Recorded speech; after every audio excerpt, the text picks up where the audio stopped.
Amém. Amém. Amém. Joia. Amém. Muito obrigado por me mencionar. Muito obrigado. Amém. Amém. Muito bem.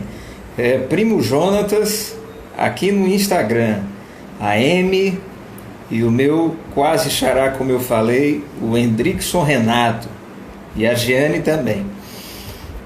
Pessoal, muito bem, depois de sermos abençoados duplamente pelas orações da Everane e do Euvaldo, nós iremos iniciar aqui os trabalhos, tá certo? Boa tarde, Thales. Thales também está aqui com a gente. Boa tarde, professor. Legal, campeão. Pessoal, olha só, eu quero começar colocando para vocês, como de costume, aquela breve recapitulação, tá certo? No estudo da semana passada, nós concluímos a segunda mensagem angélica, tá certo? E ali nós vimos como o profeta João, ele de maneira enfática,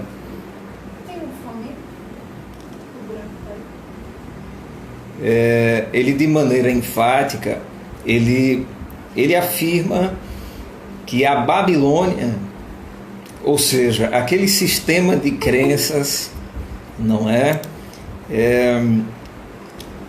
desviadas. Boa tarde, Kilman.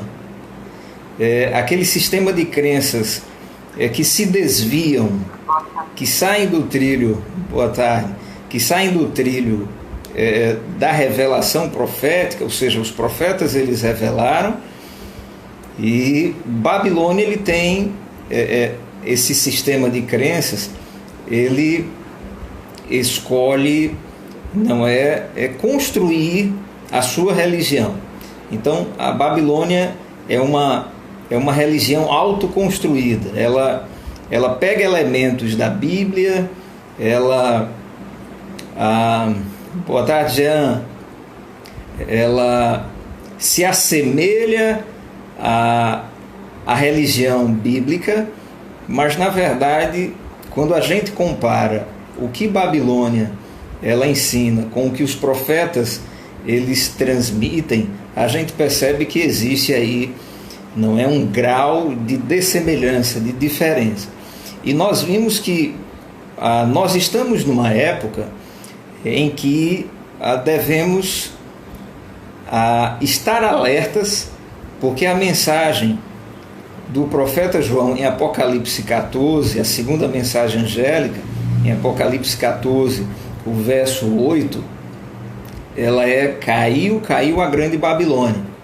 E aí a gente descobriu que isso tem a ver com uma religião que fala em nome de Deus, mas na verdade ela não o representa, ela não o obedece.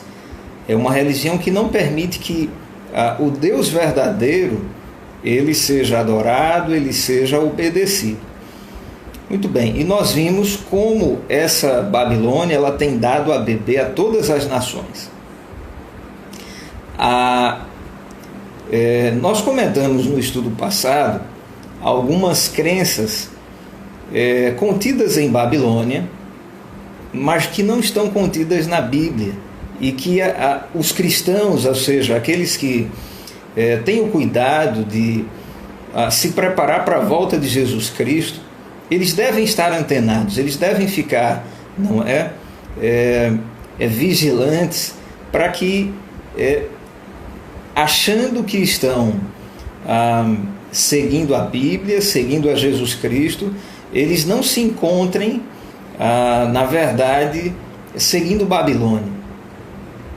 Tá certo? E a gente fez uma lista de crenças, de costumes que costumeiramente aparecem nas denominações cristãs, mas que na verdade não estão naquilo que Deus revelou.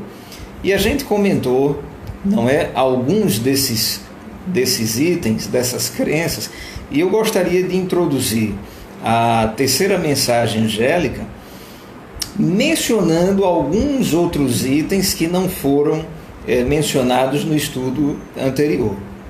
Tá certo?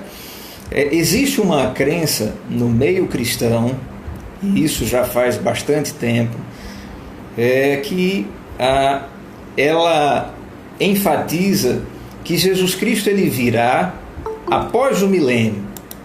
Então, nós aguardamos a volta de Jesus. Boa tarde, Claudeane. Nós aguardamos a volta de Jesus Cristo. Isso faz parte de ser cristão, correto? Muito bem. Mas existe a crença pós-milenianista ou pós-milenista. É uma crença que diz o seguinte: olha, nós passaremos, os cristãos aqui no mundo, 1000 anos e em seguida Jesus Cristo ele voltará. E acontece que não se sabe quando começou esses 1000 anos, quando começaram e quando eles vão terminar. A Sil está aqui com a gente. Boa tarde, Sil. E aí o que é que acontece? Boa tarde, Fernando, Jean. O que é que acontece? Os pós-milenistas, eles acreditam que depois de 1000 anos Jesus Cristo ele vai arrebatar a sua igreja. Na verdade, quase ao final desse tempo, quase ao final dos 1000 anos, não é? E então existe essa crença, essa outra crença do arrebatamento secreto, a qual ela pressupõe que em um momento inesperado, aqueles que estiverem prontos para a volta de Jesus Cristo, aqueles que já estiverem santificados, eles serão arrebatados, não é? E existem filmes, existem muitos materiais a respeito do arrebatamento secreto. Acontece que, professor João Tojal, acontece que essa crença do arrebatamento secreto, ela não encontra na Bíblia, ou seja, naquilo que foi revelado aos profetas por Deus, ela não encontra uma base, não é? O que se faz... Boa tarde, Cristiano, e bom tê-lo aqui, campeão. Joia, Tojal. O que acontece, na verdade, são, não é, trechos da Bíblia que são usados como uma plataforma para então se supor que haverá um arrebatamento secreto. Então, esses são exemplos de crenças que estão espalhados no cristianismo, mas que, assim, se fizermos uma análise, a gente percebe que Jesus Cristo e os seus profetas, eles não ensinam arrebatamento secreto. Pelo contrário, né? Se tem algo que não vai ser secreto, é o retorno do Senhor Jesus. Será algo apoteótico, não é? O Apocalipse, os profetas, eles descrevem a volta de Jesus como o evento com recursos audiovisuais incomparáveis, não é? Hendrickson. Pois não. Eu vou dar uma... sim, você vai permitir essa pausa. É o seguinte... Claro, pois não. Joselice é uma irmã nossa da Bahia. Eu conheci ela por esses dias. A gente está fazendo parte de um grupo, e esse grupo tem várias pessoas de tudo que é lugar, certo? Uhum. E ontem ela me pediu uma receita, e aí a gente se tornou amiga pelo Zap. E aí eu mandei o convite para você. Quando é agora, ela disse assim: eu estou no Instagram, eu não posso... meu celular não tem espaço para ir para o Google. Aí, porque antes ela perguntou: essa pessoa é uma pessoa que me manda todos os dias um convite para o pequeno grupo? Aí eu falei: essa pessoa é meu filho. Ela disse: é mesmo? Pois eu acompanho ele. O nome dela é Joselice, ela está no Instagram, Hendrickson. Ela está dando um joinha aqui, ó. Ela está aqui como Lice. Que bom, Lice. Ela disse que já lhe acompanha, olha Olha eu aí, não que conhecia, legal. nem eu nem você. Mas está vendo como a tecnologia, ela deve ser usada exatamente para que as pessoas elas estejam mais próximas da Bíblia, né? Que joia, que joia. Muito bom, viu, Liz? Muito bom, minha mãe. Bacana mesmo. A Cris Graziele, ou Graziele Cris, está aqui com a gente também. Muito bem. Então, nós dizíamos que existe no mundo cristão uma quantidade de crenças que não encontram na Bíblia um fundamento. São crenças que foram construídas, seja por uma interpretação equivocada, seja por uma deliberação, ou seja, por uma teimosia em colocar na Bíblia aquilo que está na mente desses inventores de crenças, tá certo? E como nós vimos no estudo anterior, Deus ele tem uma mensagem clara a dar à Babilônia, ou seja, esse conjunto de crenças que não fazem parte daquilo que ele revelou pelos seus profetas. Ele disse caiu, ou seja, esse sistema está sendo julgado lá no santuário celestial e ele será institucionalmente ou coletivamente condenado. O que significa dizer que aquelas pessoas, não é, que ao receberem luz da Bíblia, insistirem em permanecer nesse conjunto de crenças, elas correm o risco de receber a mesma sentença que Babilônia tem recebido. E deixa eu dizer mais para vocês.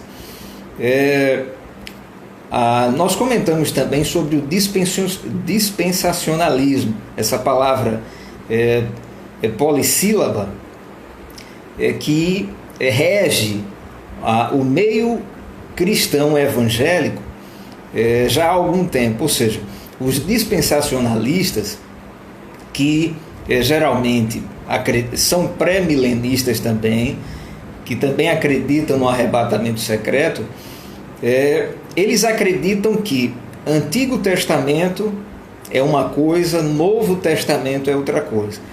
Eles acreditam que Deus ele teve e tem dois modos de trabalhar, não é? Um através da lei, e aí as pessoas eram salvas pela lei, e no Novo Testamento pela fé e pela graça, e aí as pessoas são salvas pela fé e pela graça. Na verdade, essa crença ela foi inventada, ela não encontra apoio na Bíblia também. Por quê? E aí deixa eu só escavar um pouquinho. Lei e graça são... Boa tarde, tia Edna. A tia Edna está aqui com a gente também, que bom. Boa tarde, Hendrix. Feliz sábado para todos. Feliz sábado. Maravilha. O que é que acontece? Quando a gente divorcia a lei da graça, quando a gente divorcia Antigo Testamento e Novo Testamento, dá a entender que Deus ele teve uma primeira metodologia e essa falhou, e então agora ele parte para outra metodologia para tentar salvar a humanidade. Mas aí fica a pergunta, e é claro que assim, eu estou apenas pincelando, já que a gente vai mergulhar, não é, na terceira mensagem angélica.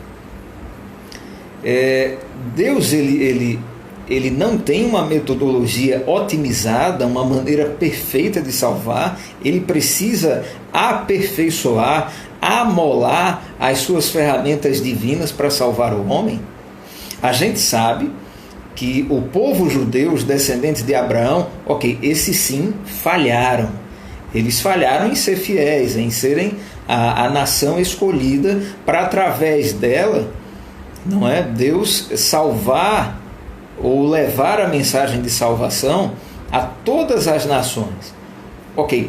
Israel falhou, isso é fato. Mas acreditar que a metodologia de Deus do Antigo Testamento ela é uma e do Novo Testamento é outra. Boa tarde, Ítalo. isso na verdade não é bíblico, tá? A lei, ela sempre existiu. Na verdade, o universo e a vida, eles só funcionam porque são regrados. Eles existem sob a lei do Criador, as leis matemáticas. Da mesma forma, a vida, as relações humanas, as leis morais, elas sempre existiram, seja no Antigo Testamento, seja no Novo Testamento. Acreditar que a morte de Jesus Cristo anula a lei, isso cria algumas complicações, porque se fosse possível Deus ele anular a sua lei, na verdade ele nem precisaria morrer. Jesus Cristo ele poderia ter passado a borracha na lei e dito assim, ok, não é necessário sacrifício, não é acreditar em obediência e desobediência, eu vou anular a lei. A morte de Jesus Cristo, pelo contrário desse raciocínio dispensacionalista, a morte de Cristo deixa claro o seguinte: a lei de Deus é algo tão importante que ele teve que morrer para salvar o transgressor da lei, correto? Que somos nós, em vez de destruir a lei, de modo que lei e salvação, elas não constituem conflito. A lei, ela não salva, mas também não há necessidade de salvação se não há lei, já que o pecado é exatamente a transgressão dessa lei. Se você tira a lei, então não existem obedientes e desobedientes. Percebe? Se você anula a lei, os 10 mandamentos, a lei moral, então o que é que acontece? Não tem pecado. Se não tem pecado, seremos salvos do quê? Tá joia? Então, a crença dispensacionalista que rege as igrejas evangélicas, e aí, é claro, eu sei que eu estou conversando com vários amigos evangélicos, não é? E o nosso objetivo é estudarmos aquilo que Deus revelou na Bíblia, não de acordo com a ótica de uma igreja em particular, mas a Bíblia explicando a Bíblia. E aí a gente precisa realmente se questionar. As minhas crenças, as crenças que eu tenho aprendido na minha igreja, com os líderes da minha igreja, são crenças reveladas por Deus? Se a resposta for não, se há alguma crença que foi fabricada pela igreja, a gente tem que ter cuidado. Por quê? Porque Deus está julgando as crenças dos homens. As crenças, veja, ninguém vai ser salvo por crença. Não foi a crença que morreu pela gente na cruz. Não é verdade? Quem morreu na cruz pela gente foi o próprio Deus. Ele é quem salva. Acontece que Deus, como Criador, ele deve dizer quais as crenças que ele deseja que a sua igreja, os seus filhos, a professora Josia está com a gente também, boa tarde, eles tenham. Não é? Por quê? Porque nós precisamos ser guiados por Deus. Se a gente foi construído por Deus, se a gente foi criado por Deus, quem determina o nosso conjunto de leis é o Criador, não são as criaturas. Boa tarde, Maiara Rocha. Tá certo, pessoal? Isso a Bíblia deixa bem claro quando na primeira mensagem angélica nós vimos aquele movimento espalhando o Evangelho Eterno, correto? O Evangelho Eterno é esse resgate das crenças que foram reveladas pelo fabricante, pelo Criador. E no Evangelho Eterno não há espaço para as crenças fabricadas por instituições, mesmo elas tendo a maior boa vontade, a melhor das intenções. Se a gente trocar aquilo que o Criador revelou por aquilo que as instituições elas fabricaram, nós, é claro, corremos o risco, um sério risco. Boa tarde, Val. Em vez de estarmos sendo guiados pelo Criador, por aquele que nos fabricou, o Deus verdadeiro, a gente pode estar, na verdade, ter a nossa consciência, a nossa moral, a nossa conduta, não é, sendo regida por pessoas que precisam da mesma salvação que a gente está correndo atrás. Isso é muito arriscado, porque nós vimos, os anjos maus, eles se aproveitam de crenças erradas para nos desviar do Criador. E a gente estudou sobre isso na primeira mensagem angélica, na segunda mensagem angélica, e nós iremos ver como a terceira mensagem angélica, ela é um ultimato, tá certo? Mas antes de a gente começar a leitura, e eu também tenho algumas apresentações aqui para vocês, me permitam tocar em mais duas crenças fabricadas pela humanidade e que não foram reveladas pelo Criador. A crença de que a gente tem dentro da gente um negócio chamado alma, e que quando a gente morre, esse negócio chamado alma, ele se liberta, a casca morre e a alma, ela sai e ela volta para o Criador. Veja, se você acredita nisso, eu gostaria de lhe dizer algo que, e eu falo isso com muito cuidado, com muito carinho, porque o nosso objetivo aqui não é ditar regras, nem dizer o que é certo ou errado, mas estudar as regras e as crenças que o Criador revelou para a gente, tá certo, pessoal? E aí compete a cada um escolher se vai ficar com as crenças acariciadas, as crenças herdadas, as crenças de estimação, ou se realmente nós temos um interesse pela verdade, um interesse, não é por aquilo que quem nos fez nos orienta. Ou o Criador, ele tem a primazia, a prioridade. Boa tarde, Kívia. Boa tarde, Aldo. Ou, na verdade, nós estamos tão acostumados a essas crenças que até mesmo o interesse pela verdade e pelo próprio Criador, eles se perderam. Isso é muito sério. Deixa eu colocar as coisas dessa maneira. Joia, Ítalo? Imaginemos que a gente está num ponto de ônibus, né? E aí a gente tem um endereço, a gente tem aí um endereço a alcançar. A gente precisa chegar num endereço, num destino. Acontece que a gente não sabe qual é o ônibus a pegar. Boa tarde, Aldo. Lá, Kívia. E aí, pessoal, a gente faz o seguinte, a gente vê o ponto, não é, com algumas pessoas, o ponto de ônibus, e a gente diz, boa tarde, pessoal, por gentileza, olha, eu tenho um endereço aqui, eu tenho um destino, eu quero chegar no céu. Olha que destino, né? Eu quero chegar na vida eterna, eu tenho esse destino, eu quero chegar lá. E aí a gente pergunta para as pessoas do ponto de ônibus, vocês poderiam me dizer como chegar lá? Olha só, boa tarde, Mônica. Agora... Boa tarde. Joia, Mônica, sempre animada. Que bom. Pessoal, aí não é... Algumas pessoas ali naquele ponto de ônibus, elas dizem, olha, mas eu estou indo para esse mesmo destino. Você vai pegar o ônibus tal.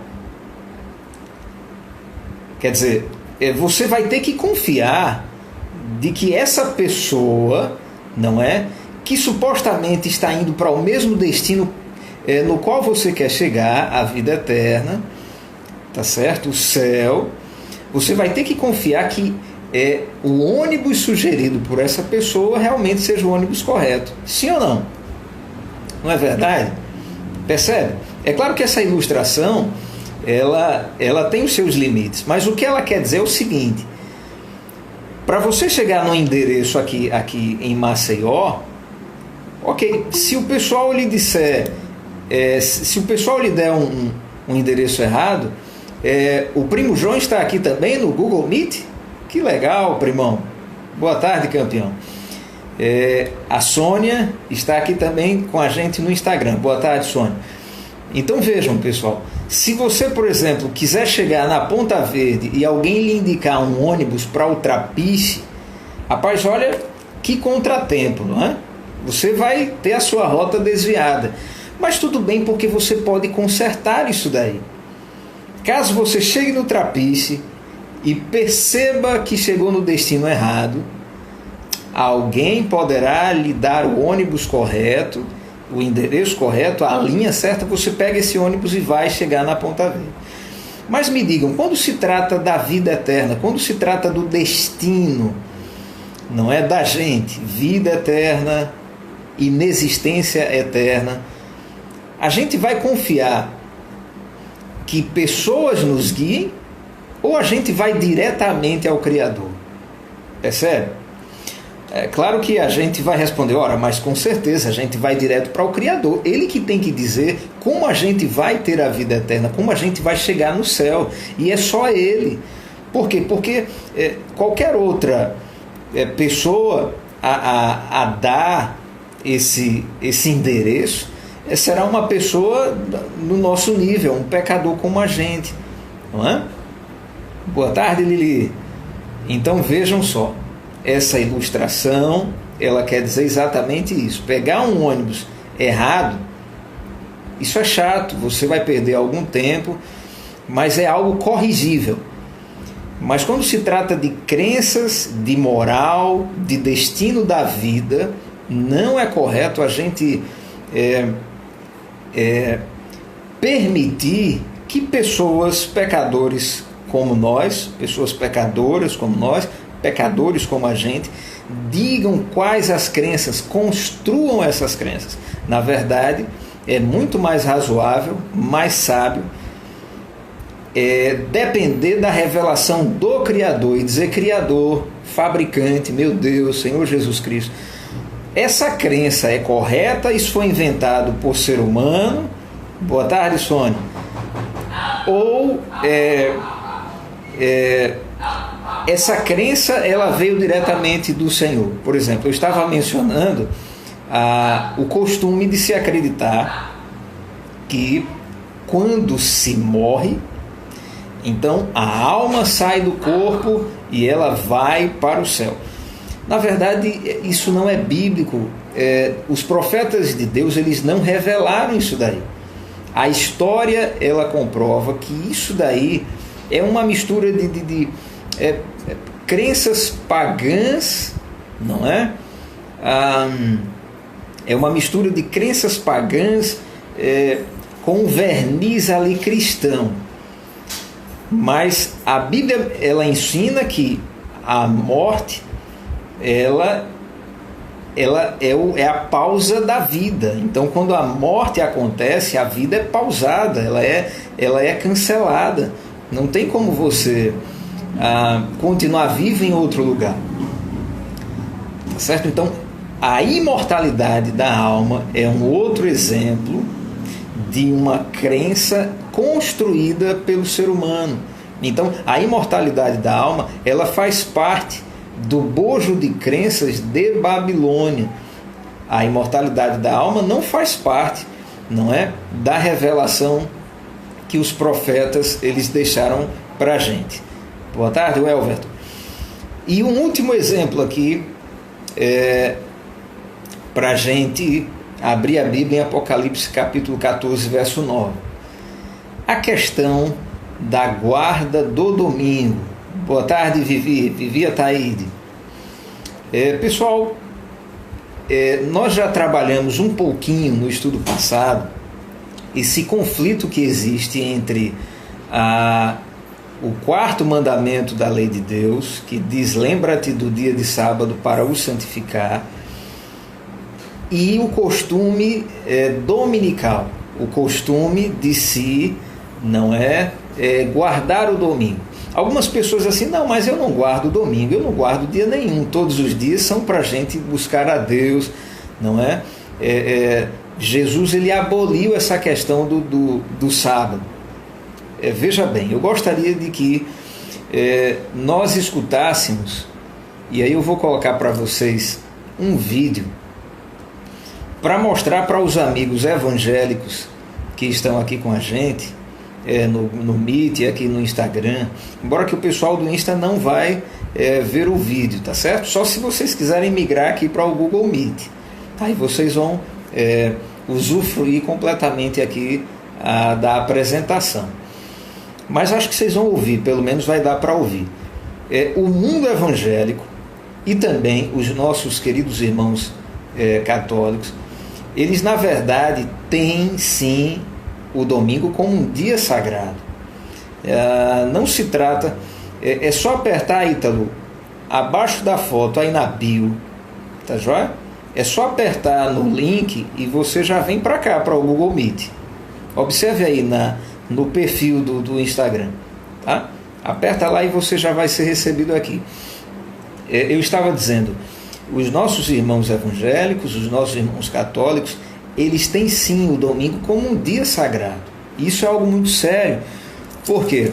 Porque se o domingo é um dia sagrado, então uma de duas coisas aconteceu. Ou Deus mudou o sábado para o domingo, e aí a semana só deveria ter, não 6 dias. Por que eu digo que a semana só deveria ter 6 dias? Porque, veja, de domingo a sábado, ou de domingo a sexta, se o sábado não existe mais. E aí você vai ter que alterar o calendário, tá certo?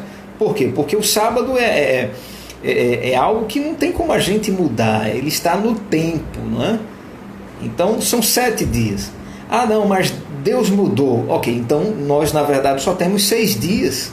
Não, o calendário continua com 7 dias, então Deus não mudou.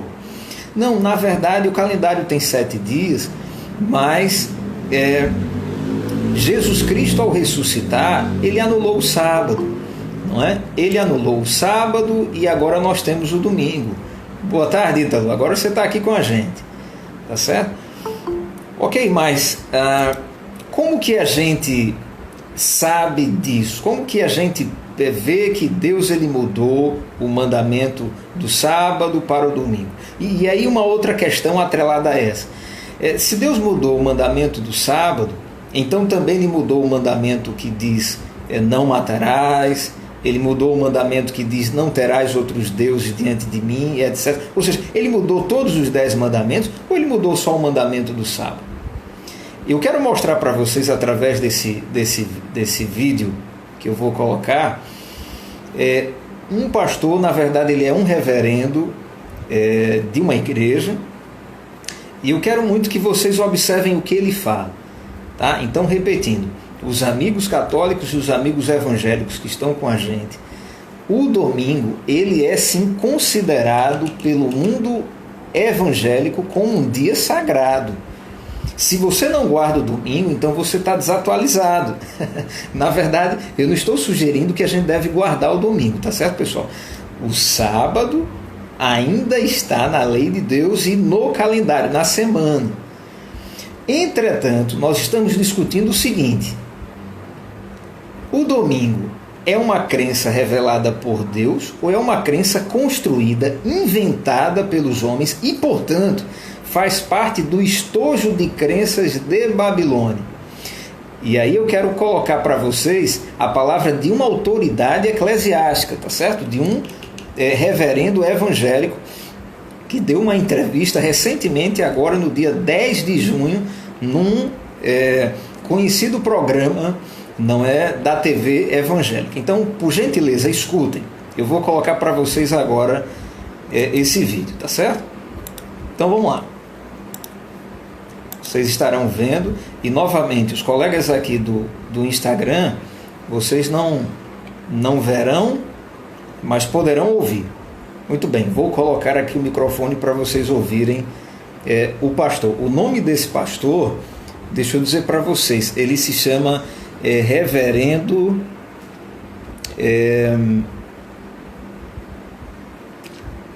eu tenho o nome dele aqui, só um momentinho, deixa eu dizer, para que vocês podem até procurar na internet depois para ver o vídeo completo. A gente não vai assistir o vídeo completo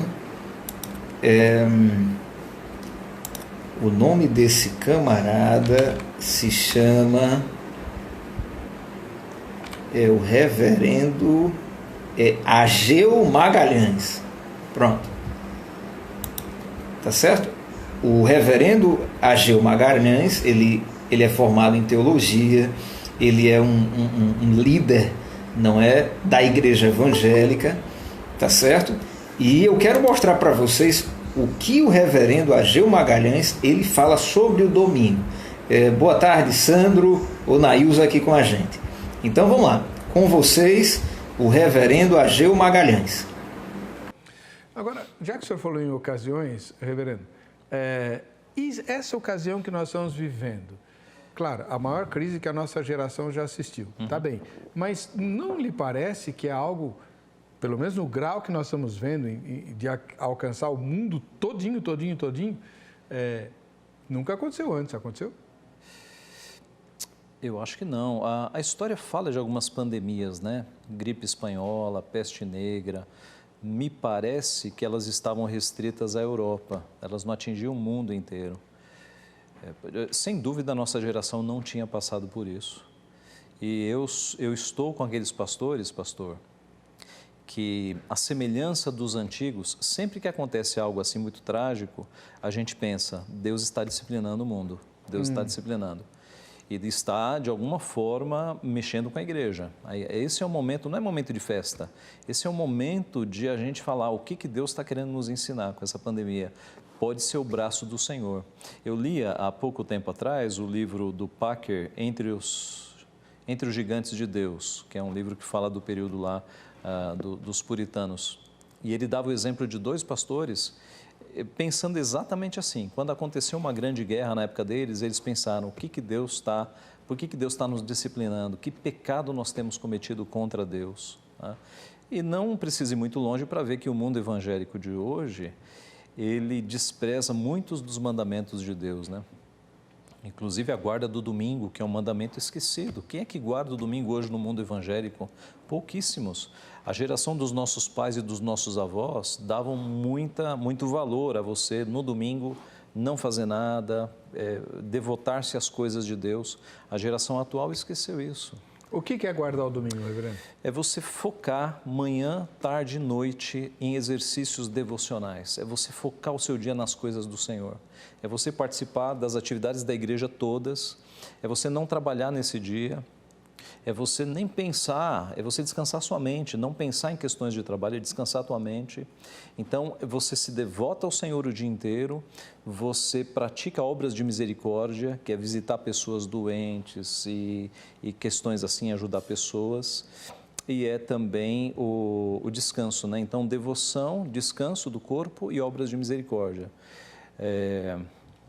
Eu creio que a geração evangélica atual tem desconsiderado isso. Conheço alguns crentes que frequentam o estádio de futebol. Em pleno domingo. Não deveria. Nós temos 6 dias para fazer as obras seculares, né?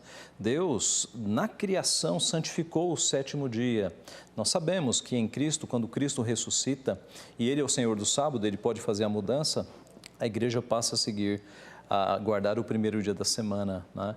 Então, há coisas que a gente faz em 6 dias, mas esse dia é especial para nós nos concentrarmos nas coisas de Deus. Será que isso não é uma decorrência, reverendo, esse descaso para com o domingo, uma decorrência da falta de observar o primeiro grande mandamento? Com certeza, com certeza, com certeza. Aliás, é interessante, pastor, a geração atual até teme quebrar a 2ª tábua, né? Até teme, puxa vida, eu não posso matar uma pessoa, Deus vai me punir, mas não teme quebrar a 1ª tábua. Não teme. Por quê? Porque teme mais a homens do que a Deus. Teme mais a punição humana do que a punição divina. Nós deveríamos ter o mesmo temor de quebrar o dia do Senhor ou de blasfemar contra o nome do Senhor do que cometer um assassinato. Por que a gente teme mais a punição civil do que a punição que vem de Deus? Percebe? Isso é grave. E aí a pandemia é um momento de recolhimento em que você pode... Que lugar tem Deus na sua vida, né? Eu acho que Deus, Ele está pesando a sua mão sobre as nações. aspas. Por quê? Para o pessoal que está chegando agora, deixa eu contextualizar para não dar a entender que eu estou dizendo, não, o domingo realmente é um mandamento, não é legítimo. Não, ele não é. O mandamento legítimo é aquele que foi dado lá para Adão e Eva, lá no Jardim do Éden. O sábado ele foi abençoado, o sábado ele foi santificado, ou seja, separado, e Deus ele cessou o seu trabalho naquele dia. Entretanto, e aí vem a questão das crenças inventadas. O mundo evangélico herdou do mundo católico a seguinte crença: Jesus ressuscitou no domingo e, portanto, nós devemos guardar o domingo. Esse é o pensamento evangélico. O pensamento católico ele é mais sincero.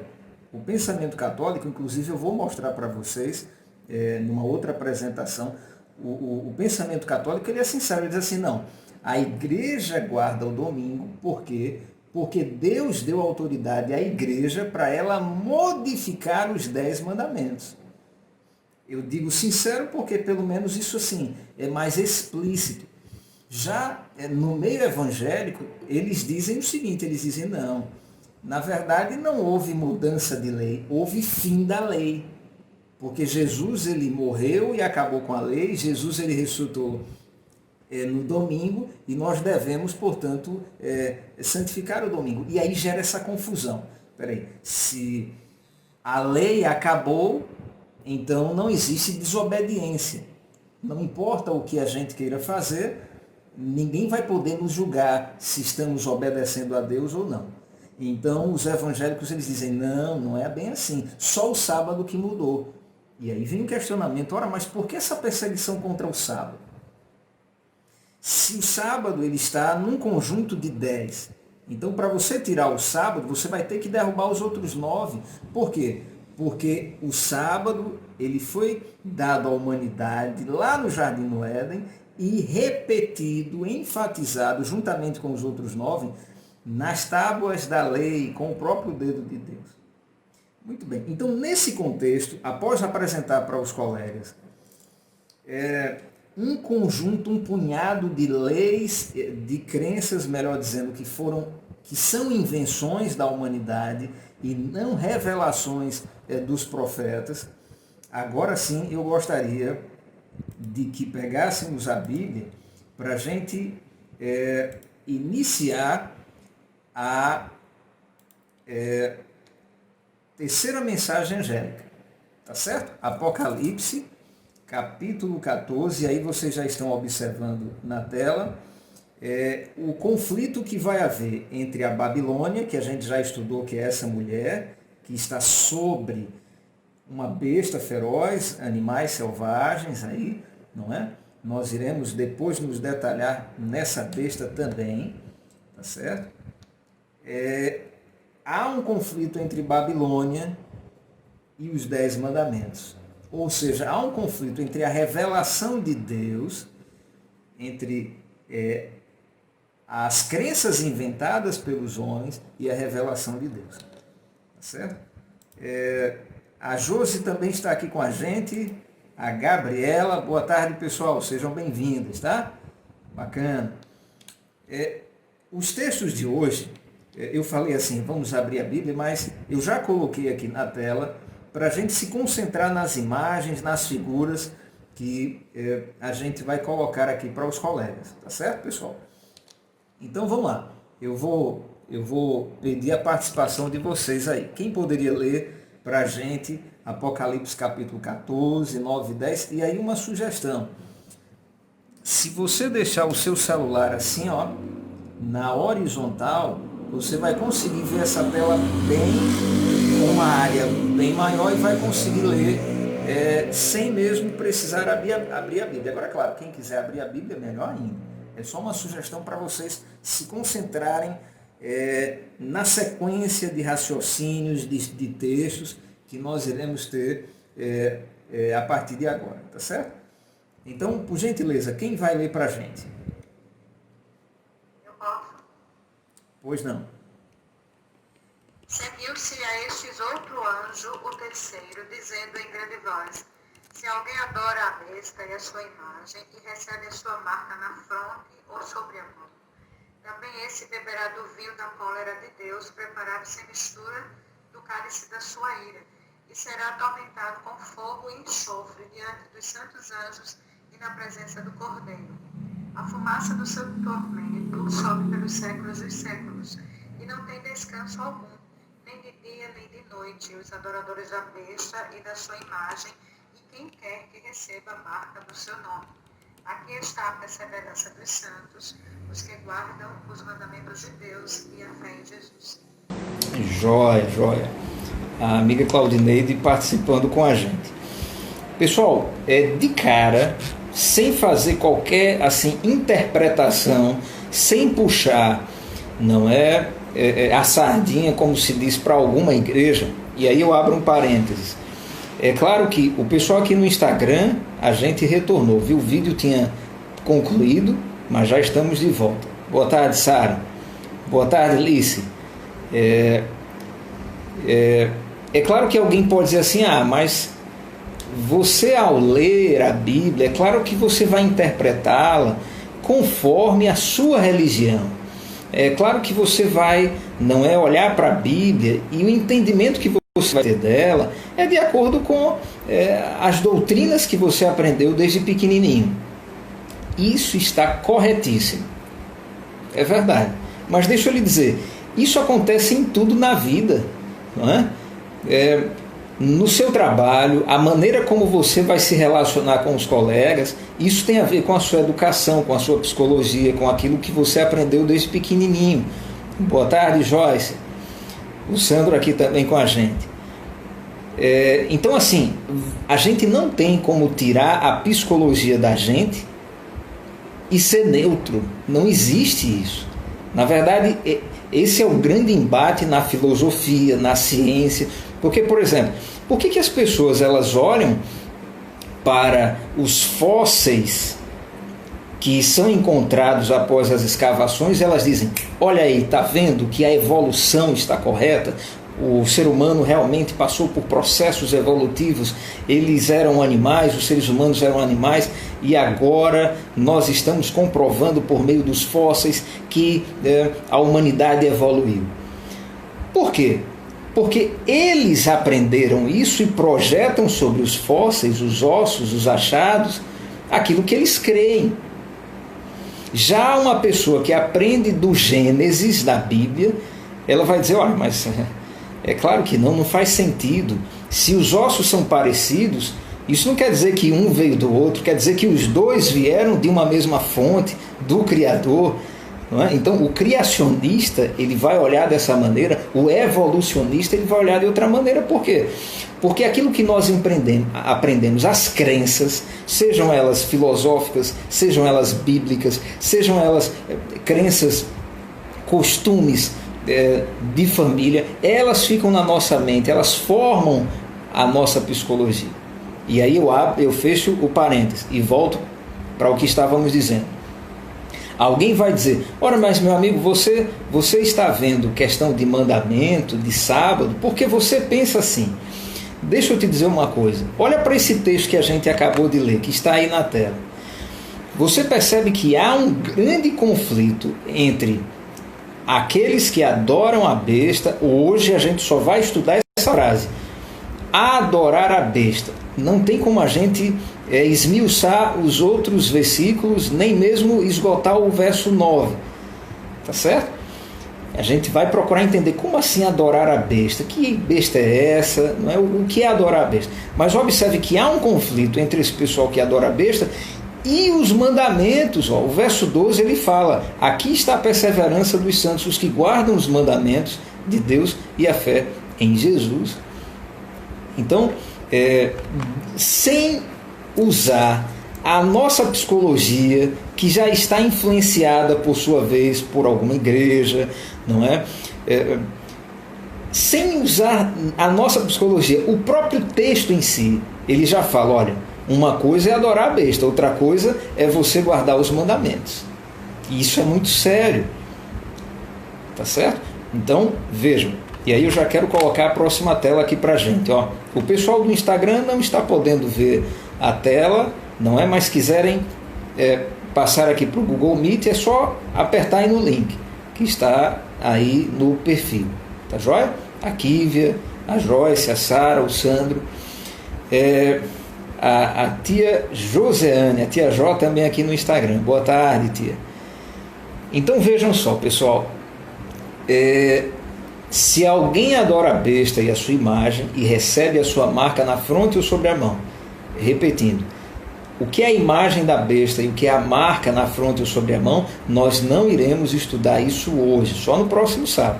Agora, se alguém adora a besta, essa frasezinha vai dar para a gente começar a trabalhá-la, pelo menos iniciar a trabalhá-la hoje, tá certo?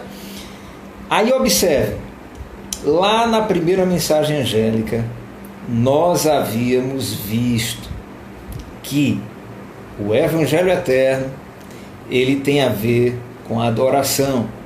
A mensagem do primeiro anjo, a mensagem que deve ser proclamada em nossos dias, ela diz, olha, temei a Deus, dai-lhe glória, pois é chegada a hora do seu juízo. E a gente estudou que lá no Santuário Celestial, desde 1844, Jesus Cristo ele tem julgado o planeta Terra. Por quê? Porque ele vai voltar. E antes dele voltar, ele já tem que vir com a sentença. Ele já tem que voltar, não é? Sabendo quem está sentenciado à vida eterna e quem está sentenciado à inexistência eterna. Muito bem, então esse julgamento, essa hora do juízo, é uma referência exatamente... Boa tarde, amigo Eliamar. Nós estamos tendo uma apresentação aqui no Google Meet. Infelizmente no Instagram não é possível vocês verem, mas quiserem migrar para aqui para o Google, o link está aí na bio, viu, Eliamar? E demais colegas. Então tá, lá no Santuário Celestial, Jesus Cristo começou o julgamento. Ele está separando o trigo e o joio. Muito bem. Enquanto isso aqui na terra, a mensagem a ser dada é: temei a Deus e dai-lhe glória, e adorai, pois é chegada a hora do seu juízo, e adorai aquele que fez o céu e a terra e o mar e as fontes das águas. Além dessa mensagem, nós vimos um outro anjo com uma outra mensagem: caiu a grande Babilônia. O que foi que nós aprendemos com essas duas mensagens? Que enquanto o Evangelho Eterno ele é espalhado, aqueles que insistirem nas crenças fabricadas de Babilônia, eles irão cair, eles irão ser sentenciados com a mesma sentença de Babilônia. Isso é algo por demais importante, principalmente quando você junta com aquela ilustração que a gente deu. Se você está querendo pegar um ônibus até um destino e confia, não é, no palpite de alguém, ok, se essa pessoa te der um palpite correto, você vai chegar no seu destino. Mas quando se trata do destino da gente, vida eterna, ou inexistência eterna, morte eterna, por que confiar em pecadores, em vez de confiar no próprio Criador que revelou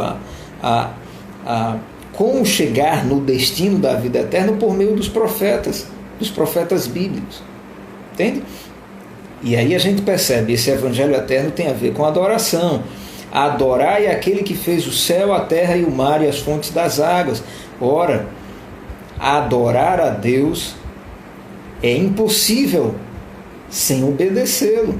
E a gente também estudou que esse adorar é aquele que fez o céu e a terra e o mar, é um trecho que é retirado lá do 4º mandamento, de Êxodo capítulo 20, a partir do verso 8 até o 11.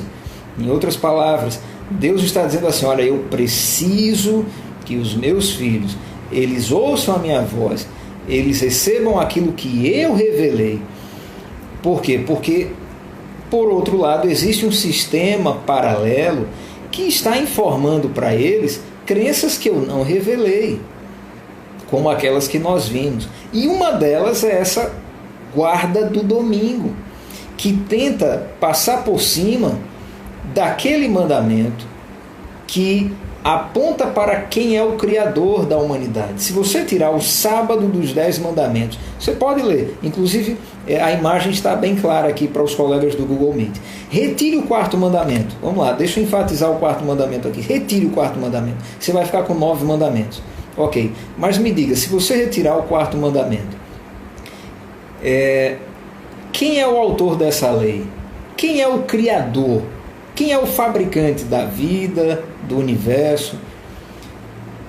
Aqui nessa imagem nós temos os resumos dos mandamentos, mas quando a gente vai lá para a Bíblia, a gente percebe que a ordem de santificar o sábado, ela está atrelada à expressão, porque eu, Senhor teu Deus, não é? Criei os céus e a terra e descansei. Então, quem que é o Criador? O mesmo que fabricou as leis. E quem é esse Criador que é o legislador? É o Senhor Deus, aquele que lá no Jardim do Éden, ele instituiu o sábado. Então veja, primeiro ponto, a adoração a Deus, tá certo? Ela é algo que tem a ver com a obediência a esse Deus. Não faz sentido um filho, não é, respeitar o seu pai se ele desobedece. Olha, o filho pode dizer, não, mas na verdade, pai, eu não quero desrespeitar.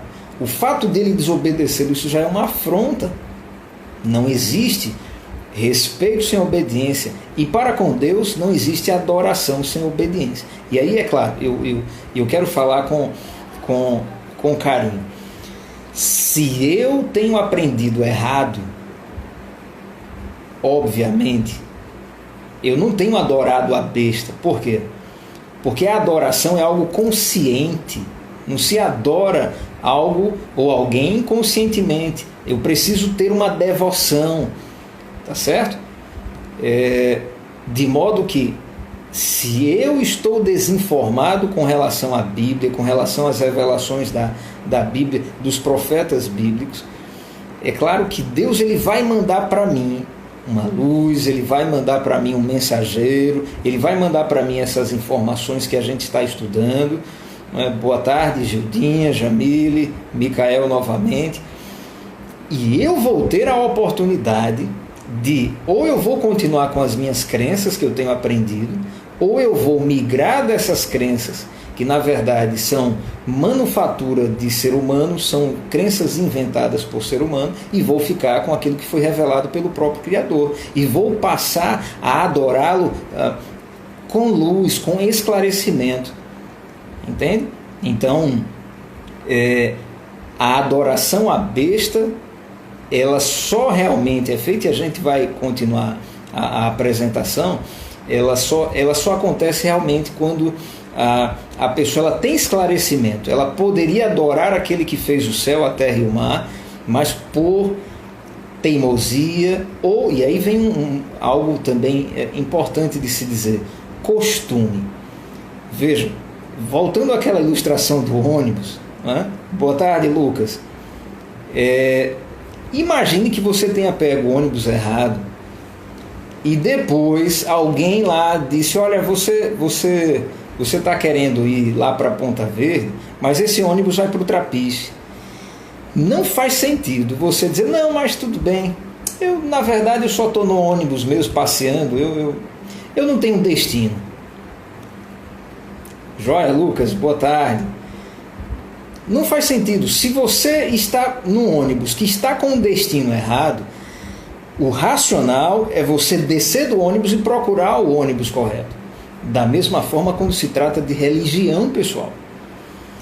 Se a Bíblia ela mostrar para mim, através dos seus textos, dos seus profetas, que eu estou num ônibus religioso incorreto, e eu posso até dizer assim, falso, ele está me levando para um destino completamente diferente daquilo que eu gostaria, então, por favor, desça desse ônibus antes que você incorra no erro, não é? De estar desobedecendo a Deus conscientemente. Veja, desobedecer a Deus por ter sido desinformado A Bíblia diz em Atos, no capítulo 17, no verso 30, que Deus não leva em consideração o tempo da ignorância.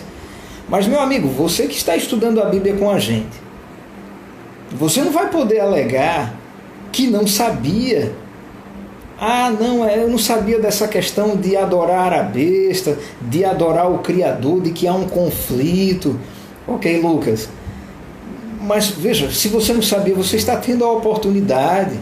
Percebe? Então é algo muito sério. A luz, quando ela vem, ela gera uma responsabilização naquele que recebe a luz. Por quê? Porque agora eu passo a ser esclarecido e eu vou ter que escolher. Eu vou continuar no ônibus, mesmo sabendo que o destino dele não é aquele para o qual eu gostaria de ir. Não, você vai descer do ônibus. Mas você vai para onde? E aí a Bíblia ela deve te conduzir. Vamos lá.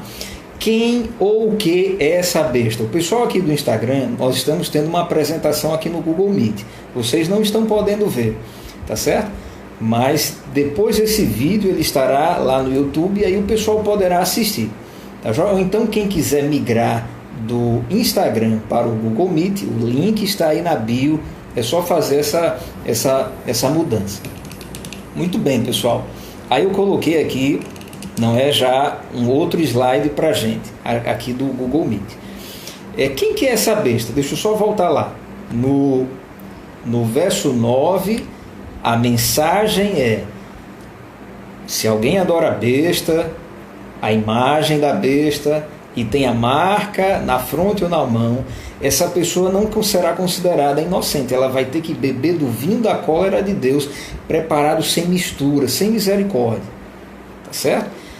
E no verso 12 nós vemos, aqui também está a perseverança dos santos, os que guardam os mandamentos de Deus e a fé em Jesus. Mas vamos entender quem é essa besta, para a gente fugir dela, para a gente não pertencer a ela, para a gente não adorar essa besta. Muito pelo contrário, a gente tem que adorar o Criador, aquele que legislou, inclusive o sábado, mas que o mundo católico e o mundo evangélico insistem em desprezar, como se fosse algo descartável, como se eles tivessem autoridade para modificar. Mas vamos lá, vamos descobrir quem é essa besta? Vamos lá. Apocalipse 13, João ele já tinha falado sobre quem é essa besta. Tá certo, pessoal? Boa tarde, Melissa. Joia, Sandro. E aí eu vou pedir para os colegas aqui do Google Meet, alguém para ler para a gente. Apocalipse 13, os versos 1 e 2. Está aqui na tela. Quem quiser ler, é só virar o celular assim, ó. Ou então, quem quiser folhear a Bíblia, melhor ainda. Vi emergir do mar uma besta que tinha 10 chifres e 7 cabeças. E sobre os chifres 10 diademas e sobre as cabeças nomes de blasfêmia. A besta que vi era semelhante a leopardo, com pés como de urso e boca como de leão. E deu-lhe o dragão o seu poder, o seu trono e grande autoridade. Tá jóia. Minha esposa participando aí com a gente. Pessoal, essa besta que João menciona lá em Apocalipse 14, 9, é a besta que ele havia mencionado em Apocalipse 13. E olha só, eu coloquei essa imagem, não é só para a gente, quem sabe, conseguir vislumbrar o que João, lá na ilha de Patmos, ele viu. Ele viu sair do mar, e aí a gente consegue entender um pouco ao a gente se lembrar que João estava numa ilha, não é? Ele estava na ilha de Patmos, rodeado pelo mar, tá certo? Então ele estava ali preso, e ele em visão, e aí veja a diferença de você receber a mensagem diretamente do Criador, uma visão, de você ter uma crença, uma teologia que veio diretamente de uma instituição humana, uma igreja, não é? Uma catequese, um dogma. João, ele teve as crenças dele recebidas diretamente do Criador, como por exemplo essa imagem, essa imagem terrível que ele teve aí dessa besta que tinha 10 chifres, 7 cabeças, e sobre os chifres essas coroinhas aí, ó, que vocês estão observando, esses diademas. E essa besta, ela tinha nomes de blasfêmia. A gente vai procurar entender esses detalhes. Muito bem, no verso 2 aparece a descrição dessa besta. Olha só, e é uma descrição que a gente já viu lá do profeta Daniel. A gente vai fazer essa comparação novamente, viu, pessoal? Essa besta, o que é que ela tinha? Ela tinha aí, ela se parecia com o leopardo, ela tinha pés de urso e tinha boca de leão. E olha que informação tenebrosa, o dragão deu a essa besta o seu trono e grande autoridade. Então agora vamos perguntar quem ou o que é esse dragão. Que a gente está procurando descobrir quem é essa besta, que a gente não deve adorá-la, tá certo? Boa tarde, Moisés. A gente não deve adorar essa besta, pelo contrário, nós devemos adorar o Criador, aquele que deu os mandamentos, inclusive o mandamento sabático, que aponta para ele como o Criador. E aí a gente percebe que João está se referindo à besta de Apocalipse 13, sendo que essa besta de Apocalipse 13, esse animal aí com 7 cabeças, 10 chifres, né? Esse camarada recebe a autoridade de um certo dragão. E aí veja toda a simbologia. Aqui no Google Meet a gente tem colocado as imagens, pena que o pessoal do Instagram não está podendo ver, né? Olá, Priscila, Luiz, boa tarde. Observem, pessoal, aqui em Apocalipse 12, a Bíblia explica para a gente quem é esse dragão. Então vamos ler, tá joia? Por gentileza, Apocalipse capítulo 12, os primeiros 4 versinhos, do 1 até o 4. Quem vai ler para a gente?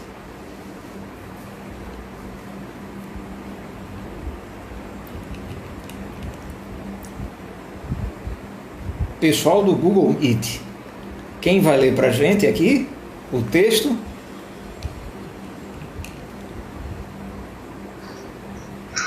Viu-se grande sinal no céu, a saber, uma mulher vestida do sol, com a lua debaixo dos pés e uma coroa de 12 estrelas na cabeça, que, achando-se grávida, grita com as dores de parto, sofrendo tormentos para dar à luz.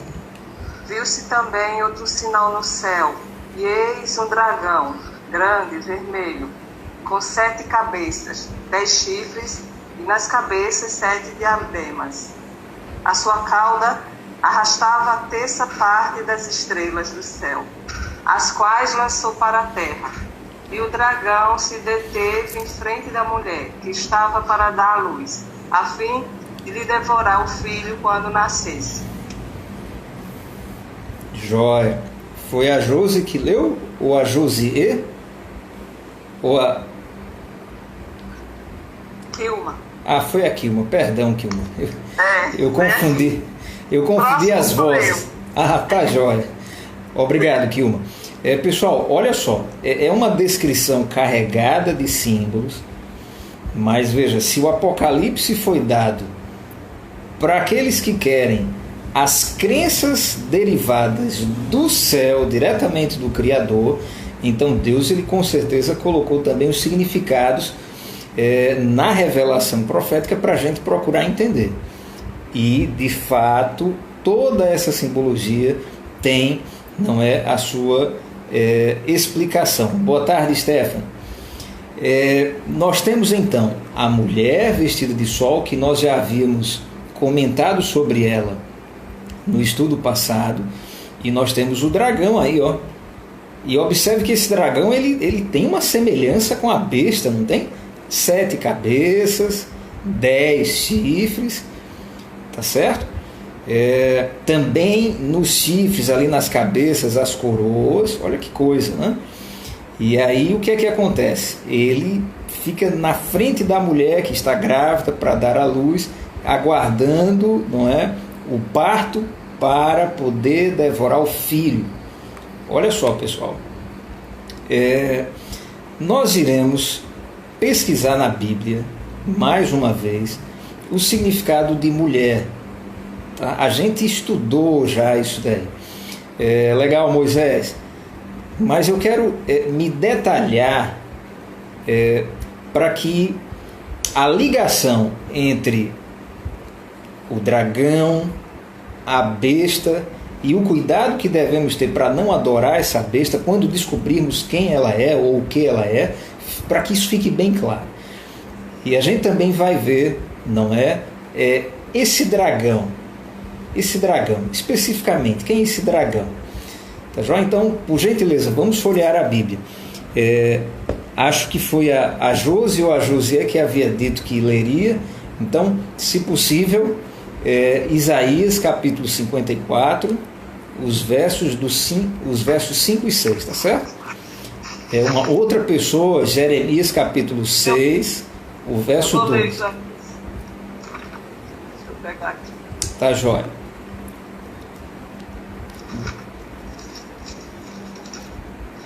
E o verso? Os versos 5 e 6. 5 e 6. Porque o teu Criador é o teu marido, o Senhor dos Exércitos é o seu nome, e o Santo de Israel é o teu Redentor. Ele é chamado o Deus de toda a terra. Porque o Senhor te chamou como uma mulher desamparada e de espírito abatido, como a mulher da mocidade que fora repudiada, diz o teu Deus. Joia, Josi. Foi a Josi ou a Josiê? Porque são duas, né? É uma só. Ah, perdão. Porque Josi é quando eu estou pelo celular e Josié é quando eu estou pelo computador. Ah, tá legal, ok. E eu não consegui entrar pelo computador. Eu entrei, mas caiu, aí eu estou só pelo celular agora. Mas Hendrickson pergunta se é José ou Josi, porque tem uma outra amiga Josi, entendeu, José? Que no momento... eu tô Josi no momento... pelo celular. Isso. Pelo computador. E a outra Josi ainda não chegou. Eu legal. entrei 2 vezes, né? De que ele tá falando. Olha, você tá falando da Josi daqui, do Jacintinho, tô aí, não tá. Olha aí, a Josi está com a gente. Pronto, É o nome verdadeiro. Tá legal. certo, que maravilha, ótimo. Todo mundo. É verdade. Joia. Pessoal, deixa eu saudar aqui o Fábio e a Matilde. Boa tarde, pessoal do Instagram. Gente, a Josi, ela leu pra gente o profeta Isaías, tá certo? Aqui no profeta Isaías, a gente percebe como mulher, não é? Se torna um símbolo do povo, daquele povo que segue a Deus, não é? No caso, o povo de Israel, ele era casado com Deus, ele era a mulher de Deus aqui no Antigo Testamento, tá certo? E como nós já vimos, por outro lado, quando esse povo ele se corrompe, então a mulher, ela é chamada de infiel ou de prostituta, que foi isso que nós vimos no estudo sobre Babilônia. Babilônia também se diz mulher de Deus, mas na verdade, por ensinar diferentemente de Deus, ela se torna uma mulher infiel, ela está sendo desleal ao seu marido, tá certo? Nós vamos confirmar isso também com o profeta Jeremias. Jeremias capítulo 6, o verso 2. Quem vai ler para a gente o profeta Jeremias? Charles, olá Charles, boa tarde. Jeremias capítulo 6, verso 2.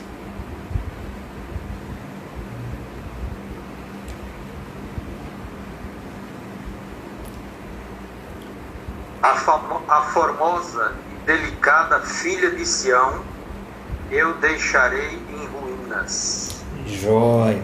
Muito bem, então aí mais uma vez, o irmão Evaldo participando com a gente, mais uma vez nós vemos como João, ele retira do Antigo Testamento, não é?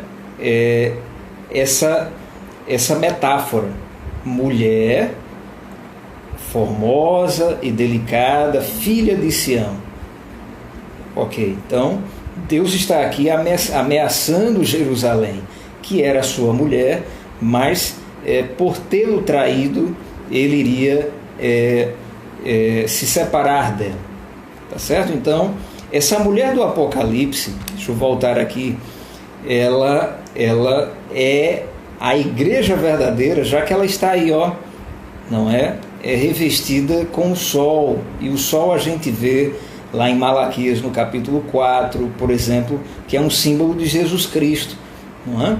Então, essa mulher, vestida de sol, com a lua debaixo dos seus pés, a lua, a gente sabe que reflete a luz do sol.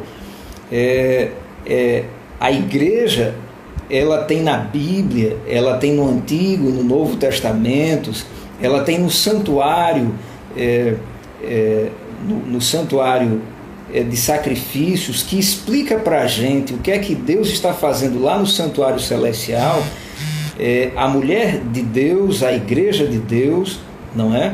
Aqueles que seguem os ensinamentos de Deus, eles têm na Bíblia, no santuário, essa maneira, esse conjunto de crenças que reflete para a gente aquilo que vem do próprio Deus. Então, é como se essa lua, ela fosse exatamente, não é, a plataforma bíblica.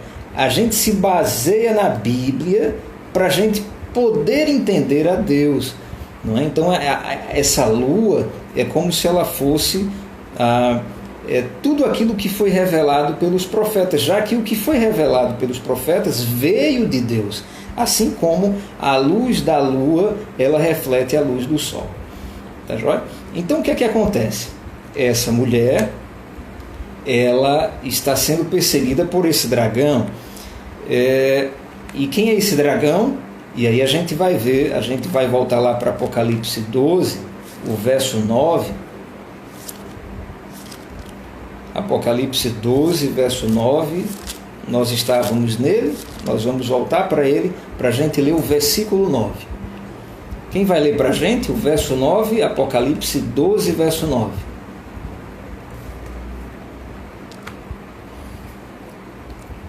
Posso ler?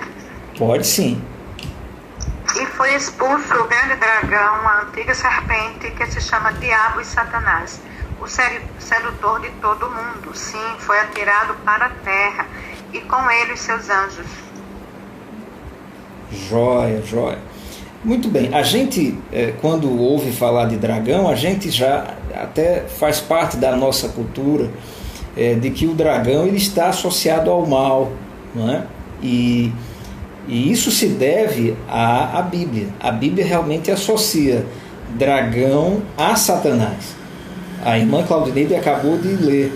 E observem, eu quero chamar a atenção de vocês para um detalhe. Esse dragão, ele também é chamado a antiga serpente, correto? E João, ao falar antiga serpente, ele faz uma referência lá ao Jardim do Éden. Aquela serpente que enganou os nossos primeiros pais, os pais da humanidade, Adão e Eva, né? Ali Satanás, por meio de uma, vamos colocar assim, de uma sessão mediúnica, de uma sessão espírita, ele usou um animal para falar com Adão e Eva, para falar com Eva, né? E através de Eva enganar o casal. Mas a Bíblia está dizendo que essa antiga serpente é esse mesmo dragão que a gente está vendo aqui na imagem, que está prestes a devorar o filho que vai vir dessa mulher. Ele é a antiga serpente, ele se chama Diabo, ou seja, o enganador. Ele se chama Satanás, ou seja, o adversário, o inimigo de Deus e da mulher de Deus, ou seja, do povo de Deus, daqueles que têm um compromisso de lealdade com o Criador.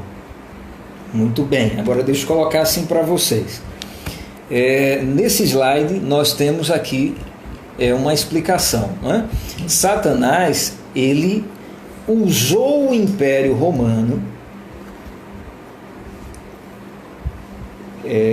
O Império Romano, vocês sabem, quando Jesus Cristo nasceu, era ele que estava dominando o planeta Terra.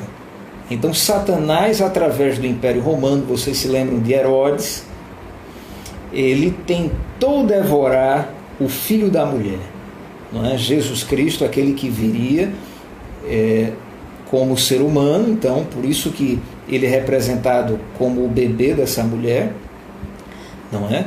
Ele viria como ser humano e Satanás tentou destruí-lo, tentou devorá-lo. Mas o fato é que a gente ganha mais alguns significados para esses símbolos. Satanás, ele usa a Babilônia, agora ele usou o dragão, que representa aqui, ó, o Império Romano, para perseguir aqueles que querem adorar a Deus, aqueles que querem ter um compromisso com Deus, tá certo? Satanás, ele usou Babilônia, ele usou o Império Romano, não é, para tentar atrapalhar a missão do Salvador Jesus Cristo. Pois bem, o que é que acontece? Nós já vimos que esse dragão, ele deu autoridade, ele deu o seu trono à besta, que é aquela besta que a gente está procurando identificar para nós não sermos adoradores dela, certo? Só um momentinho, estou só ajeitando aqui as coisas. Muito bem.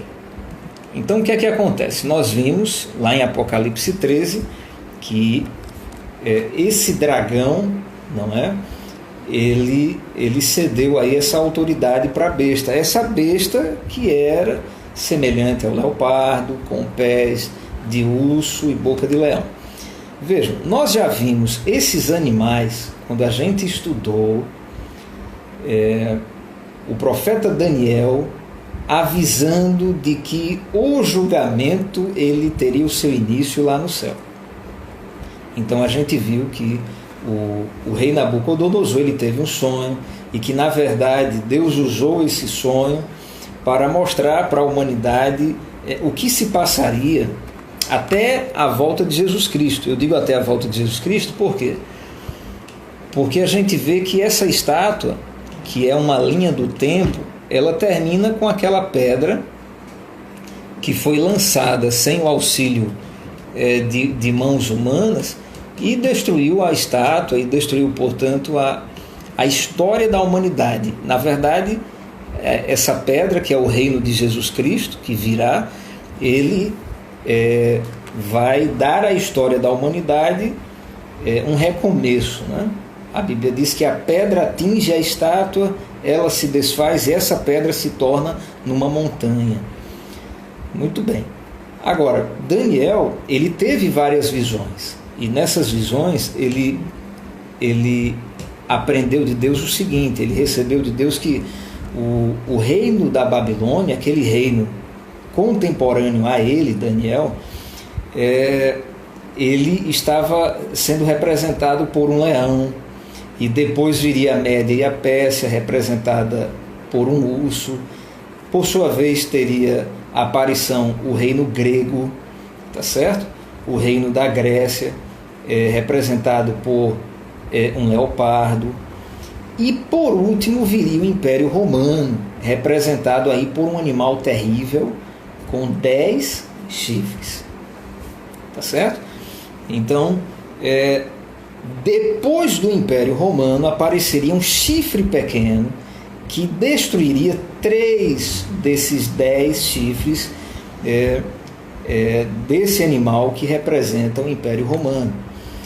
E aí eu quero ler com vocês Daniel capítulo 7, para a gente agora linkar, essa besta que a terceira mensagem angélica ela adverte de que nós não devemos adorá-la, porque se o fizermos estaremos sendo, em vez de adorarmos o Criador, estaremos adorando a besta.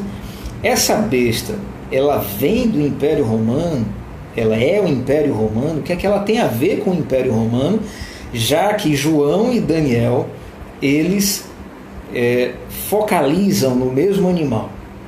Ou no caso, João está mostrando que A besta, ela vem depois desses animais, desses reinos. Ela tem características desses reinos, como a gente viu ali, os pés, o corpo, não é? E etc. Daniel capítulo 7, os versos 7 e 8. Por gentileza, quem vai ler para a gente?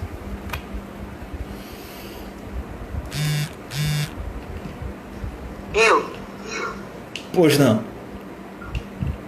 Depois disto, eu continuava olhando nas visões da noite, e eis que o quarto animal, terrível, espantoso e sobremodo forte, o qual tinha grandes dentes de ferro, ele devorava e fazia em pedaços, e pisava aos pés o que sobejava.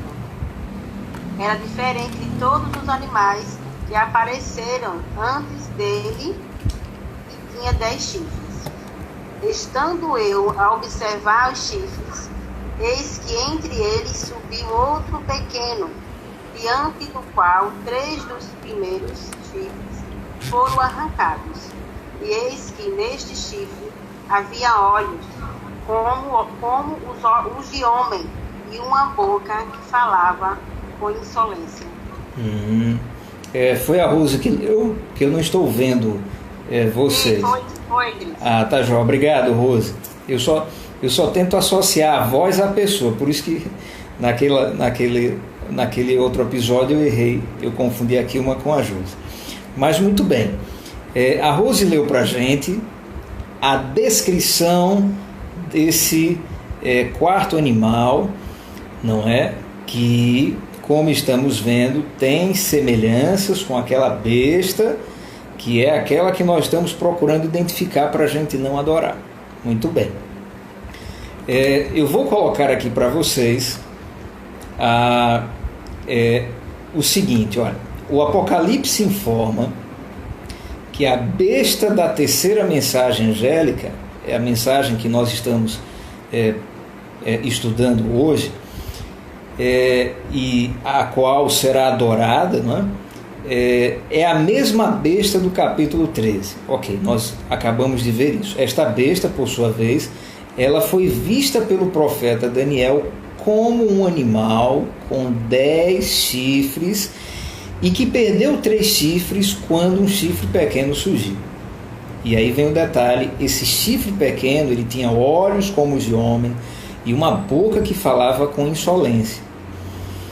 No verso 21 desse mesmo capítulo, Daniel, ele diz: eu olhava e eis que este chifre fazia guerra contra os santos e prevalecia contra eles. Muito bem, e aí agora eu quero, para a gente já encaminhar o nosso estudo para a parte final, eu quero criar uma linha do tempo, trabalhar, não é, os significados de todos esses símbolos que nós vimos, para a gente ter uma âncora, não é, para a gente se situar. Enfim, essa besta da qual nós estamos sendo informados que a humanidade terminará adorando em oposição à adoração àquele que criou os céus e a terra. Essa besta, quem é, o que é, para nós nos afastarmos dela. Então vejam só, ainda em Daniel capítulo 7, nos versos 23 até o 25, está escrito que, então ele disse: o quarto animal será um quarto reino da terra, o qual será diferente de todos os reinos, e devorará toda a terra, e pisará aos pés, e a fará em pedaços. Os 10 chifres correspondem a 10 reis que se levantarão daquele mesmo reino, e depois deles se levantará outro, o qual será diferente dos primeiros, e abaterá a 3 reis. Estamos lendo Daniel capítulo 7, tá, pessoal? O verso 25 ele diz: proferirá palavras contra o Altíssimo, magoará os santos do Altíssimo e cuidará em cuidar, em mudar os tempos e a lei. O Pierre, boa tarde, campeão. A Sônia, boa tarde. Nós estamos fazendo uma apresentação aqui no Google Meet. Se vocês quiserem migrar para verem essa apresentação, o link está aí na bio do Instagram, tá, pessoal? Muito bem, e aí eu quero que os colegas observem aqui o paralelo, né? Ok, o Império Romano, ele está sendo representado aí, não é? Por esse animal. Tá? E observem que o Império Romano, ele é representado pela cor vermelha. A Rose leu para a gente. Não é? E isso é um símbolo de perseguição. A gente sabe que o Império Romano, ele... deixa eu só receber aqui. Boa tarde. Não consegui ver quem entrou, tá? Mas seja bem-vindo. Ele perseguiu os cristãos, ele matou os cristãos, vocês sabem muito bem, o Império Romano, na pessoa dos seus imperadores pagãos, tá certo? Inclusive os discípulos de Jesus, vários deles foram mortos, foram perseguidos pelo Império Romano, tá certo? Mas o que é que acontece? Depois do Império Romano, pessoal, boa tarde, Rosângela. Rosângela é aqui com a gente também. Aí a Carla. Oi, Carla. Jóia. O que é que acontece? O Império Romano, ele se desfacelou. E como foi que ele se desfacelou? 10 tribos, povos que se rebelaram contra a tirania do Império Romano, eles atacaram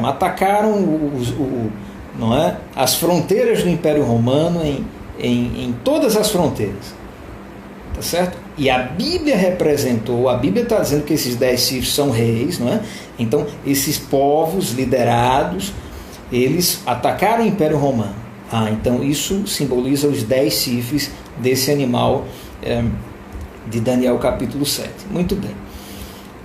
O imperador Constantino, e aí vem, não é?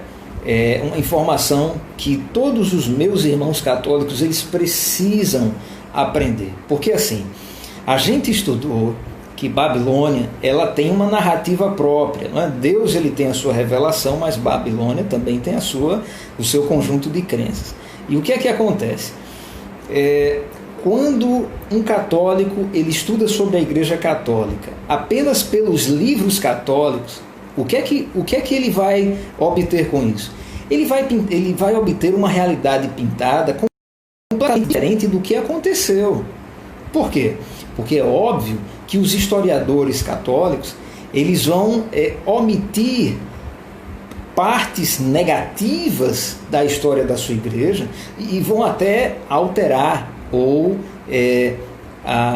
inventar, colocar fragmentos na história católica que nunca existiram. Mas eu repito, quando a gente compara vários autores, tá certo? O que é que a gente pode obter com isso? Por exemplo, a Bíblia. Por que a Bíblia ela não possui apenas um autor? Boa tarde, Fernando. Joia, Carla. Porque Deus ele quer que a gente observe a verdade de uma forma tridimensional. Cada autor tem um ponto de vista da verdade. Deus ele concede a sua inspiração, ele concede a sua revelação e vários autores vão escrevendo. Da mesma forma, quando a gente estuda a história da humanidade, é importante a gente pegar vários autores para a gente não ser doutrinado apenas por uma narrativa. E aí observem, o imperador Constantino, isso certamente não se encontra nos anais da história católica escrita pelos católicos. O imperador Constantino, ao ser atacado, não é, por essas tribos, por esses reis, o que foi que ele fez? Ele primeiro simulou uma conversão ao cristianismo. A gente diz que Constantino simulou uma conversão pelo seguinte, não é que a gente queira julgar Constantino, é que a Bíblia diz que a nossa fé ela é refletida pelas obras, correto? E as obras de Constantino estão longe de serem obras cristãs. Na verdade, Constantino ele foi um pagão que usou de astúcia. O que foi que ele fez? Em vez de perseguir os cristãos, boa tarde, Maiara, Everton, Carol, em vez de Constantino perseguir os cristãos, inclusive Everton aqui no Instagram é um historiador, não é? Ele pode confirmar o que a gente está falando. O imperador Constantino, ele percebeu que matar cristãos, perseguir cristãos, isso não diminuía a quantidade de cristãos. Por outro lado, o Império Romano estava sendo atacado pelas tribos bárbaras. O que foi que ele fez? Ele simulou uma conversão. Porque ele disse, eu vou aumentar o meu império ao me tornar cristão. Então ele se tornou o primeiro imperador cristão. E aí olha o que ele fez. Ele saiu de Roma, lá da Itália, a atual capital, não é, italiana. Ele saiu de Roma e ele migrou para a Turquia. Na época, ele criou uma cidade em homenagem a ele, Constantinopla. E acontece que lá em Roma, quem foi que ficou? Ficaram os cristãos de Roma. Acontece que existiam várias vertentes do cristianismo, desde Jesus Cristo. Jesus Cristo ele disse para os seus discípulos, vão e ensinem aquilo que eu ensinei para vocês. E eles foram. E o Império Romano ele estava sendo abalado pelo cristianismo. Por quê? Porque o Império Romano era pagão, era repleto de deuses, de imagens, correto? E o cristianismo estava simplesmente fazendo as pessoas acordarem, não, mas olha, acaba com essas imagens, acaba com esses deuses, só há um Deus, e esse Deus criador, ele enviou Jesus, e Jesus está nos enviando. E aí o cristianismo, ele abalou o Império Romano da sua época, não é? Ele abalou o mundo da sua época, onde quem imperava era exatamente, eram os romanos. Aí o que é que acontece? Existia uma vertente do cristianismo, isso lá no século I, século II, chamada vertente católica. Essa vertente, ela dizia o seguinte, olha, nós somos o cristianismo primitivo, nós seguimos a linhagem dos discípulos de Jesus, que por sua vez, eles vêm de Jesus Cristo. Então, essa vertente católica, ela começou a chamar as outras vertentes de sectárias, de heréticas. Observe, eram cristãos, mas eles começaram a ter essa supremacia, não é? E o que é que acontece? Quando o imperador Constantino ele armou sua barraca e foi para Constantinopla, Roma, ela começou agora a ser governada por esses cristãos. E Constantino ele deixou para os cristãos de Roma, em especial o bispo de Roma, o líder da igreja católica, daquela vertente católica, não é? Deixa eu até citar para vocês algumas outras vertentes católicas que existiam, algumas outras vertentes cristãs que existiam nessa época de Constantino, não é? Existia o gnosticismo marcionista. A Carla está aqui com a gente aqui no Google Meet. Boa tarde, Carla. Existia então o gnosticismo acionista, existiam os euquercistas. Boa tarde. Ou seja, existiam várias vertentes de cristãos. Em outras palavras, várias igrejas, várias denominações cristãs, como existe hoje. Tá certo? Sendo que a denominação católica, ela começou a ganhar espaço, por quê? Porque Constantino, ele saiu de Roma, foi para Constantinopla e deixou em seu lugar o bispo de Roma. Esse cristão, esse bispo de Roma, o que foi que ele fez? Opa, se eu estou com a autoridade de Constantino, e aí vejam como o Apocalipse, Daniel se cumpre, porque Apocalipse, no capítulo 13, lá nos primeiros versos, do 1 ao 4, a gente viu que o dragão, ele deu à besta a sua autoridade. Observe, o Império Romano, uma besta selvagem, perseguidora de cristãos, deu para os cristãos católicos lá de Roma a autoridade romana. Então o que é que acontece? O líder cristão lá de Roma, agora também ele era um líder civil. Por quê? Porque ele tinha autoridade do imperador romano. Então quem desobedecesse aquele camarada, aquele cristão católico, aquele bispo de Roma, poderia ser preso, poderia ser perseguido. Por quê? Porque estava desobedecendo uma autoridade civil, constituída pelo próprio imperador Constantino. Acontece que os cristãos dessa denominação católica, eles começaram a ganhar corpo. Esse chifre pequeno, ele começou a ganhar estatura. E olha o que eles fizeram. Eles começaram a ajudar o Império Romano. De que maneira? O Império Romano estava sofrendo ataques das 10 tribos. É verdade. Os cristãos católicos romanos, eles começaram agora a combater quem não aceitasse o seu cristianismo. E aí 3 povos daqueles 10 foram simplesmente extintos. Olha que coisa terrível. Os érulos, os vândalos, os ostrogodos, eles deixaram de existir, assim como a profecia havia predito. 10 povos, 3 iriam cair porque o chifre pequeno estava crescendo. O chifre pequeno, portanto, meus amigos, é o cristianismo na sua vertente católica. E aí eu preciso ter cuidado, eu preciso ter calma para não magoar o coração dos meus irmãos católicos. O que é que a Bíblia ela está dizendo?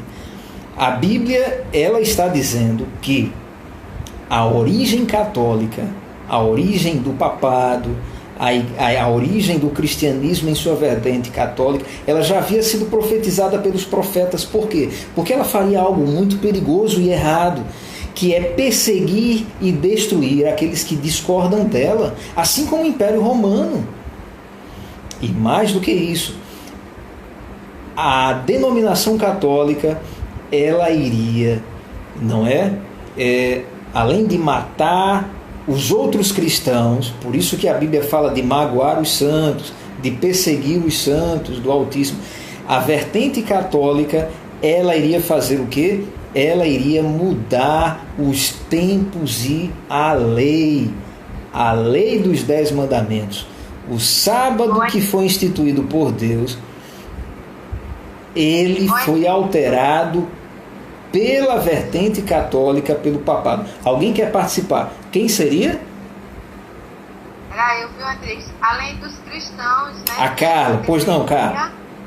Eles estavam perseguindo os judeus que tinham aceitado a verdadeira mensagem, né, de Cristo. Como Cristo mesmo era judeu, então teve a turma de judeus que foram mortos, que são os cristãos novos, que a igreja católica forçava ele se converter.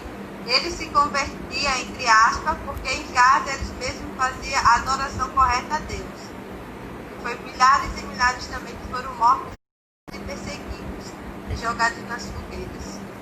É verdade, essa informação que a Carla está colocando para a gente é uma informação precisa.